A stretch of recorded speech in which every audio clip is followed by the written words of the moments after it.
গুয়াহাটি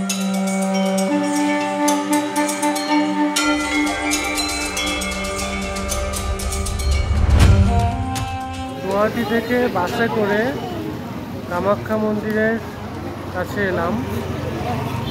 তো বাস থেকে এখানেই নামালো। এখানে অনেক মন্দিরে পুজো দেওয়ার সামগ্রী পাওয়া যায়। এই রাস্তাতে হেঁটে হেঁটে কিছুটা যেতে হবে।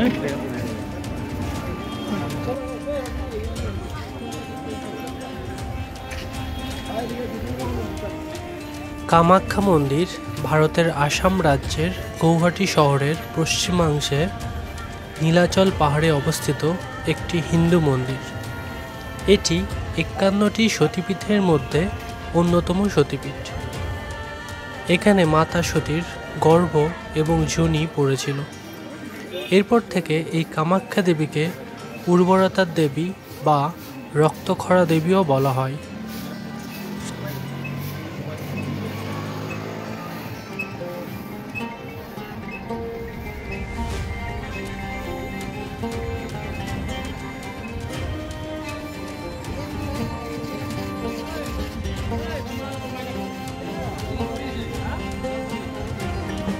কামাখ্যা মন্দিরের বাইরে কিন্তু থাকার কিছু হোটেল রয়েছে, কিন্তু হোটেলের সংখ্যা খুবই কম এবং সেই জন্যে হোটেল রেটও বেশি। তো ওই জন্যে আমরা গুয়াহাটিতে স্টে করেছিলাম এবং গুয়াহাটি থেকে বাসে করে মন্দিরের নিচটায় মানে পাহাড়ের নিচটায় এসে নেমেছিলাম। গুয়াহাটি থেকে ভাড়া নিয়েছিল 10 টাকা। আর সেই মন্দিরের নিচ থেকে আবার ইলেকট্রিক বাস চলে পুরো আমি যেখানে নামলাম এই মেন মন্দিরের গেটের কাছে নামিয়ে দিল। সেই বাসে ভাড়া নিল 20 টাকা।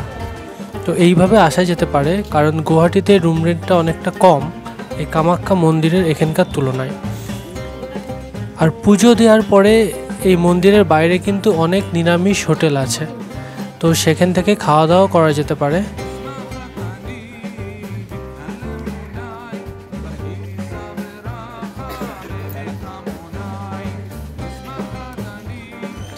আমরা প্রায় মন্দিরের গেটের কাছে চলে এসেছি। এখন এই সিঁড়িটা দিয়ে উঠে গেলেই মূল মন্দির। সিঁড়িতে যেখান থেকে উঠছি এর ডানে বাঁয়েও কিন্তু অনেক দোকানে পুজোর সামগ্রী বিক্রি হয় এবং এদের কাছে কিন্তু মানে চটি জুতো এগুলো রাখারও ব্যবস্থা থাকে।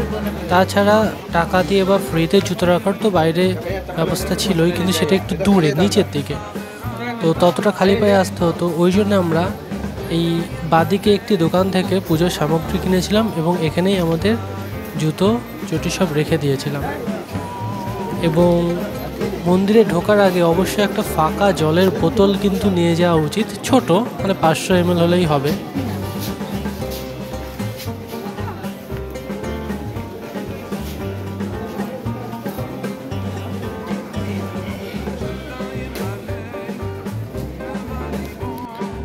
এইখান থেকে লাইন শুরু হয়ে গেছে। এখানে কিন্তু সারা বছরই এইরকমই ভিড় থাকে। তো এখানে দু একজনের সাথে কথা বলে জানলাম যে তারা নাকি ভোর 5টার সময় এসেছিল আর এই 11টার সময় বা 11:30টার সময় তাদের পুজো মিটছে, মানে জেনারেল লাইনে দাঁড়িয়ে।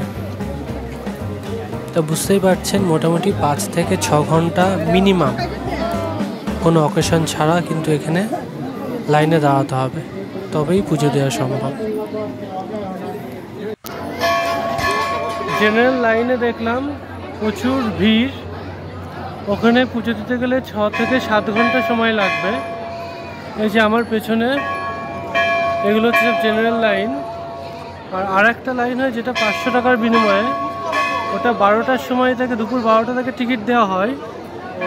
সেই টিকিট কাটলেও বিকেল 4টে প্রায় বেজে যাবে। তো ওই জন্য সেটা না করে আমরা এখানে একটা পান্ডার সাথে কথা বলে বাইরে থেকেই পুজো দিলাম।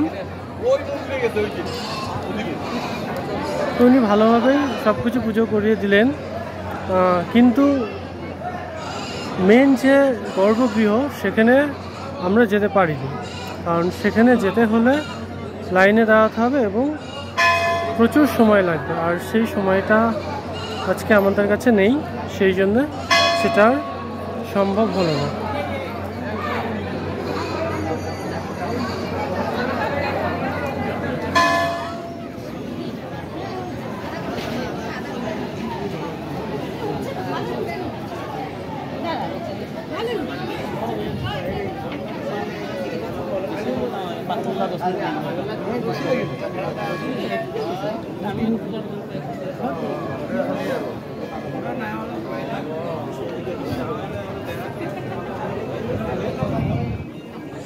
হিন্দুদের বিশেষত তন্ত্রসাধকদের কাছে এই মন্দির অন্যতম প্রাচীন এবং পবিত্র তীর্থক্ষেত্র।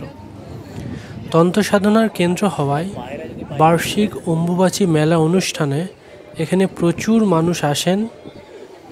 এছাড়া দুর্গাপুজো এবং মনসা পুজো এই কামাখ্যা মন্দিরে মহা সমারোহে আয়োজিত হয়।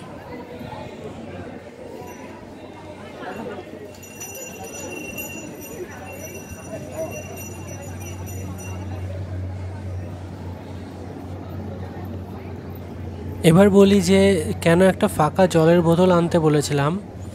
আমরা যদিও বা মন্দিরের গর্ভগৃহে প্রবেশ করে দর্শন করতে পারিনি, তবুও যে পান্ডা আমাদের পুজো করিয়ে দিয়েছিলেন বাইরে, তো ওনাকে ওই ফাঁকা জলের বোতলটা দিয়েছিলাম। তো উনি ভেতর থেকে গর্ভগৃহের জল আমাদের এনে দিয়েছিলেন, এটা 500 ml বোতলে করে। তো সেটাই আমরা সবাই মিলে ভাগ করে নিয়েছিলাম এবং সেটা বাড়ি নিয়ে এসেছিলাম। সেই জলটা, এই জলটাকে খুব পবিত্র বলে মানা হয়, তো সেই বিশ্বাস থেকেই জলটা নিয়ে আসা।